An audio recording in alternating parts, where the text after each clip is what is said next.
Si Jesus nagrepresentar sa tanang katawhan, kay siya man ang atong gitawag og bugtong magpapataliwala, the only mediator gikan sa Ginoo ug sa tao, aron kitang mga tao dawaton sa Ginoo dito sa langit ug ang Ginoo madawat sad nato dinhi sa yuta.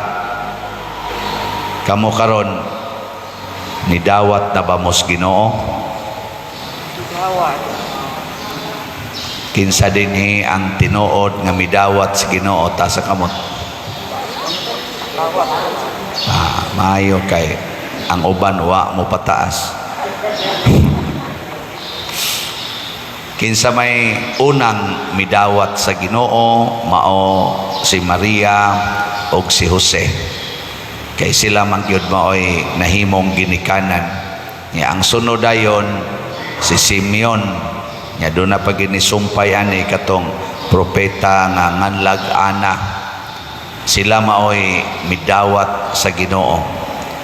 Og nganong nakahimo man sila pagdawat gani, nakahimo sila pag-ilaba nga mao na ni ang Ginoo tungod kay gigiyahan sila sa Espiritu Santo. Nya nganong gigiyahan man sad sila sa Espiritu Santo, ang nag-una gyud nilang batasan maampuon. So kanang mga taong magsigig ampo mao na ang tinuod nga midawat ni Kristo or makadawat ni Kristo. Sige ba mong ampo? Sige. Ayaw. Ikaduha, nangandoy sila og kaluwasan, dili sa ilang kaugalingon kung dili kaluwasan sa katawhan sa tibuok kalibutan. Salvation. Kamo, nangandoy ba mo nga maluwas ang inyong silingan?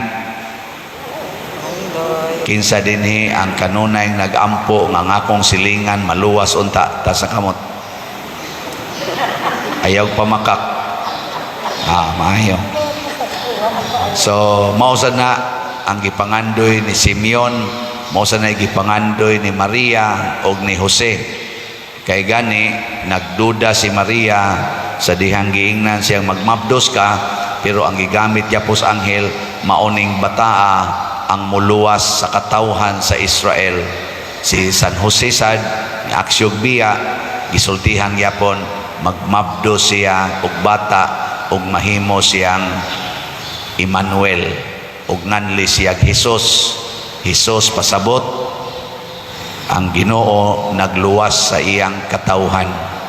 Kaluwasan gyapos katawhan motong ni sunod si Jose. Kamoron kung ingnon mo kanang imong pagpalit og slot makaluwas na sa katawhan sa San Vicente Ferrer Parish, mopalit ka dili? Mapalit.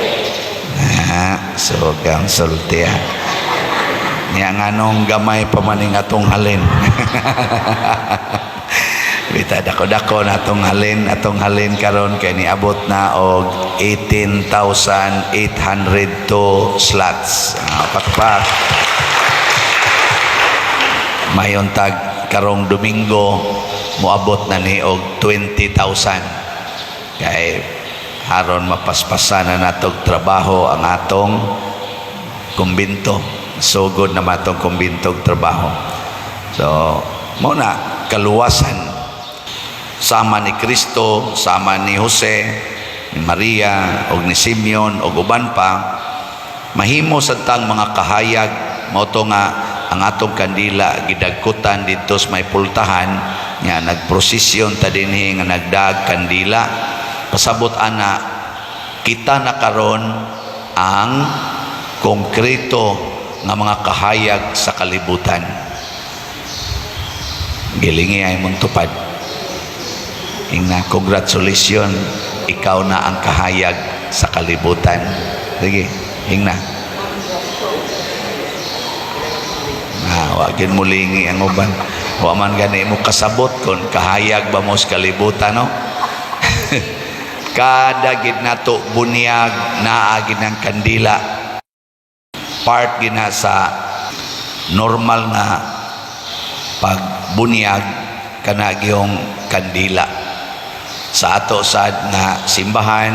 Kada misa naa gid ng kandila, inighimo na tog sakramento sama ng kasal naa sad ng kandila. Nga naman nagsimbolo na o nagpahinomdom nga mahimo gitang kahayag.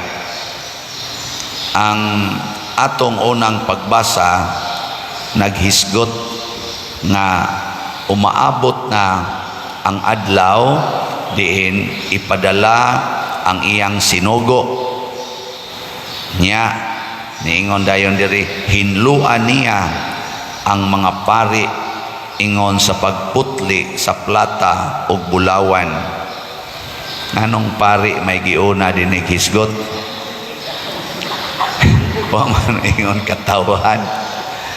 Nga naman, tungod kay ang pari man maoy kanang representative, maoy tig-distribute sa mga grasya sa kaluwasan gikan sa Ginoo.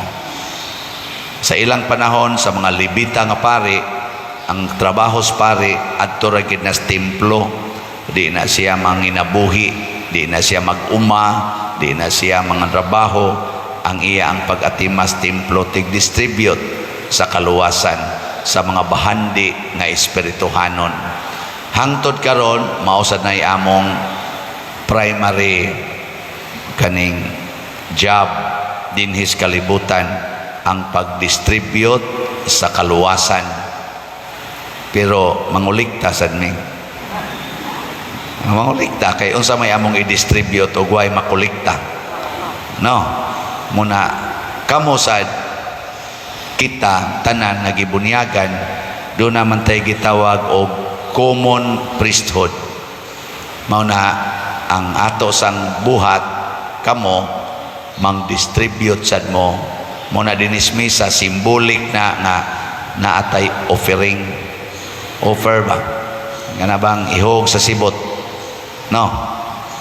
Permi ba gyud mong muhog sa sibot kanang kolekta?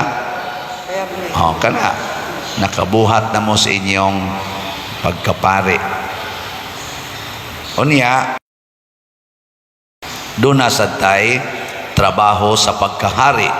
Mo nang niingon diri kinsa kining hari sa himaya, ang Ginoo mao siya. Katasan mga hari sadta.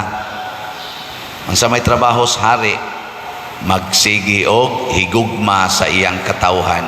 Muna si Jesus nahimong hari natong tanan kay sige siyang higugma. Nya pinaagi aning maong gugma dadon taniya subay sa dalan nga padong sa langit. Munang gitawag sa siya Good Shepherd. Ang iyang pagkahari Good Shepherd. Ilingi ay mong tupad ing naasa nimo gidaro ng imong pamilya sa langit o sa impyerno. Kung magsige na kag pamalikas diya sa imong pamilya, asam na nimo dadon? Magsige kag sugal isip amahan or inahan, sige kag sugal, asam na nimo giday imong pamilya? Kibaw man day mo. Magsige mo rosaryo, sige simba, asam na nimo giday imong pamilya? Sa langit. Magsige kag panglatos anang imong mga anak, sige kag pangusi, sige kag yaw-yaw, asa man na nimo gida? Very good, children. Imong tudluan imong mga anak sa paghigugmas ilang mga kaaway nga dili mangaway pero mohigugmas mga palaaway, asa man na nimo gida? Sa langit. Magsige kag inom anang pills, magpalaygit ka, asa man na nimo gida imong pamilya? Impyerno. Sige kag pakolor ana imong buhok, sige kag pangiskis ana imong kilay, sige kag paputi ana imong naong, asa man na nimo gida imong pamilya? Diotera na Father. Ay nalamog tubag kay sakit na. As you. Sakit-sakit na to. Sige lang. mao na nga duna sa function matod pa diri sa ikaduhang pagbasa nga sanglit ang mga tao miambit man sa ilang mga kaning amahan, si Kristo sad miambit sa atong pagkatao aron pinaagi niini iyang laglagon ang yawa nga maoy naghatag natog kahadlok sa kamatayon. Pasabot musangyaw sad ta sa maayong balita, ang balita nga di na ta mahadlok ni anang kamatayon. Mao ni ang trabaho sa propeta. Ang propeta magsangyaw nga maisugon ug sa maisangyaw maayong balita. Kung hatagan mo maayong balita, mahadlok mo o dili? Pananglitan ingon ang imong anak mabdos na, maayo ng balita o dili? Maayo. Depende o kinasal.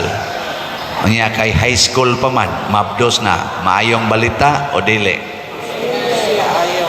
Basta mabdos, maayo ng balita kay na mabdos. Sama gud ni Maria, maayo man tong balita nga namabdos siya 14 anyos. Mga gibana-bana, mga 14 anyos man to namabdos si Maria. Wa pagibana. Maayong balita man to, basta mamabdos. Pero imong sangyawan ng imong anak day di paman mo kinasal nganong namabdos man ka. Lisod kaayo ang maayong balita nga naasod sa imong tiyan, imong dadon sa kinabuhi nga nahimong makasasala kay ang sala daotang balita man. Di ba? Anao na nimo pagsulti? Congratulations kay mabdos na ka. Pero pagbantay kay basig di ka kamaong muhandol ni anang maong grasya kay wapa man mo'y kasal. Ana mo na'y pagsangyaw dili kay ikang animala ka gabiga-biga ka ditong buanga ka sa manana mo'y kwartang ikapakwan sama ka ha resulta na kana akong sigsulti nimo kana imong pagkamasinupakon awa na patay ka diya di na propeta din ana makaluwas ng istoryaha tamparoson pag yun samot na yun bunan pag yung pamuy-buy ga usik-usik lang ka sa atong gasto gadahom kung disuod ka sa eskwelahan gapunay man day kag patukhang anang imong uyab wa ra ba sanay klaro wa na samot na gyud lata na kayo pagkaugma bitay da specie di ba pero imong ingnon congratulations kay ang Ginoo mihatag inimog dakong grasya mahimo gining kahayag sa kalibutan sala kanindot gud ma next year na sad ma kay magsigi jud kog spread og light light from darkness kay dito man sila ngit-ngit gikan ni light dayon dili oy sangyawi ba nya samtang wa pa mahitabo higugmaa ang imong anak dad-a siya sa dalan sa gugma sa pagampo ug sa pagkamanggihatagon para sa kaluwasan dili pagkamanggihatagon sa iyang lawas pinaagi anang pag short ug mugbo kaayo sulob anang spaghetti diri pakita anang ilang mga dughan ug mga puson nga hastang pari di na maluwas galisod na kawas mao na di sangyawi ayaw pa sangyawi anang ina di man amoy sangyaw sa propeta day kanang imong gipakita imong lawas ang imong maayong buhat dili ang imong maayong figure kay makadaot na ana ba mao na kining karong maong pista sa Candelaria nagpahinongdom ni nato mahimot ang kahayag sa kalibutan sama ni Kristo saon man puy-an nato ang atong pagkapari pagkapropeta ug pagkahari matag adlaw manindog ta